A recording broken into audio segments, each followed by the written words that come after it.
I told him, Oga, you don't shoot me. He said, yes, I shoot you. And I will shoot you again. I will kill you. That moment, my wife called me. She doesn't know maybe anything happened or not. She just called me, called my number. The officer picked the call and told my wife, your husband is dead. Come to Ikeja to come and pick his corpse.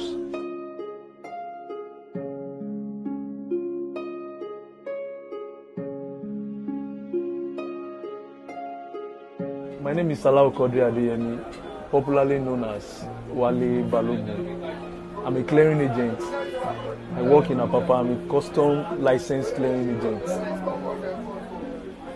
On the 17th of March 2021, I took delivery of the Toyota RAV4 2019 model, which I collected the valuation through valuation unit of Nigeria Customs Service by DC Nwako. Initially, I was given 1.5 million naira. When they wrote the 1.5 million naira, they took it to him to sign. The man refused to sign it, and he said they should go and write 1.7 million naira as surface duty of that vehicle, which I paid. The total is 2,367,000. I did the examination for the vehicle. The mileage is over 23,000. I was coming from Tinkan. When I get to Bega, before Otto a custom federal operation unit stopped me and they asked for the documents. I gave him the documents. I know what he was expecting from me is to add officer on duty, which is money. But I just gave him the document and he said, get down. I said, you have the document with you. You can check what you want to check from the documents. Why should I? He said I should insist that I should get down. When he said I should get down, and I was still sitting down inside the vehicle, he brought out a knife. He wanted to stab me. I waved it. He used his gun to hit me. So when he started shouting, get down, immediately I was coming down from that car, he shot me straight. And I told him, Oga, you don't shoot me.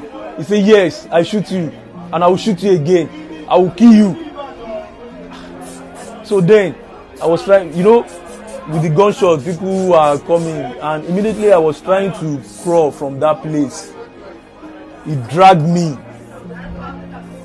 inside gutter. I come out from the gutter and my phone ring. My boss called me. I was in my office in Mile 2. So we heard a gunshot. So I called Wale. Hello, Wale, where are you? I heard a gunshot. So he was like, they shot me. When the officer heard I was receiving call, he collected the phone from me and put it in his pocket. And he was telling me, I will give you water, you will die, I will kill you, I will do this. So in that process, some SPU unit police officer came to that place, was asking other officer what happened. So then I wanted to move again. He carried me, he said I will not go anywhere. He was asking me, how am I going to start the vehicle because they cannot start. I said, okay, match break, because I was in pain. And he was threatening me to shoot my second leg if I didn't tell him how to start the car. So then I told him, just match the brake, the car will start. So they wanted to put me in their van and take me. So one of them now said, leave that boy, make him dey go, abeg, leave am, make him dey go.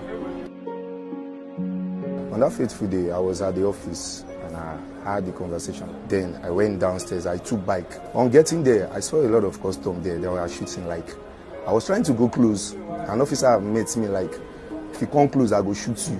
I said, okay, what I do? Now my friend be that now. He said, go back. I listened to him, I went back.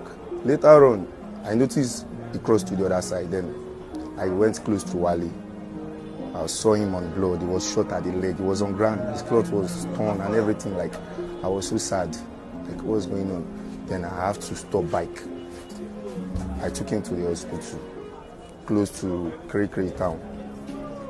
When we get there, the doctor saw it was a gunshot. He said, who shot him? I said it was custom.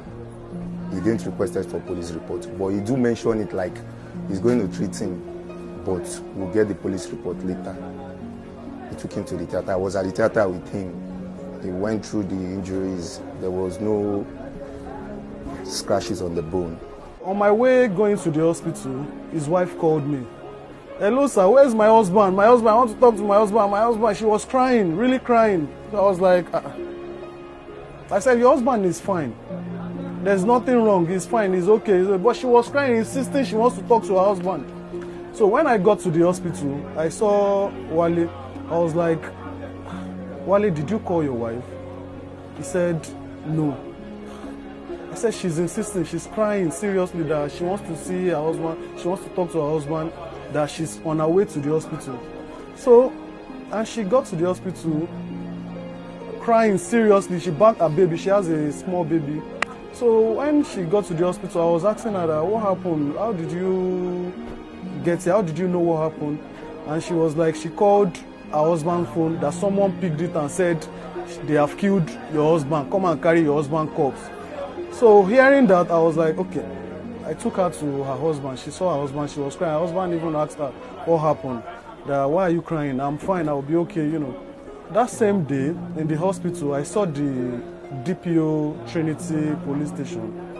He brought an envelope saying the deputy controller of custom that sent the DPO to bring the envelope, which we rejected.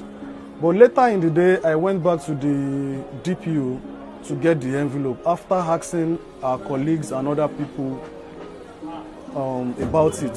While some said I should collect, some said no. But at the end of the day, we received the envelope. And on Friday, OC Rover of Nigeria Custom Unit, Mr. Jack, I don't know his other name, Jack, he sent someone again to come and give me 100,000 naira. Making 200,000 naira they gave me. So, and even the hospital I went to collected more than 200,000 naira. When I left the hospital, they gave me list of drugs to go and use. The next day after the incident happened on Wednesday. On Thursday, I heard they were coming to the hospital to come and pick me up. They want to. So it was our vice president of Nigeria Agent Association that took me from that hospital to another hospital for adequate treatment. And since then, we have been doing one or two things to buy drugs, to go to another hospital. I normally do the dress up of this wound every blessed day, taking drugs, taking injection.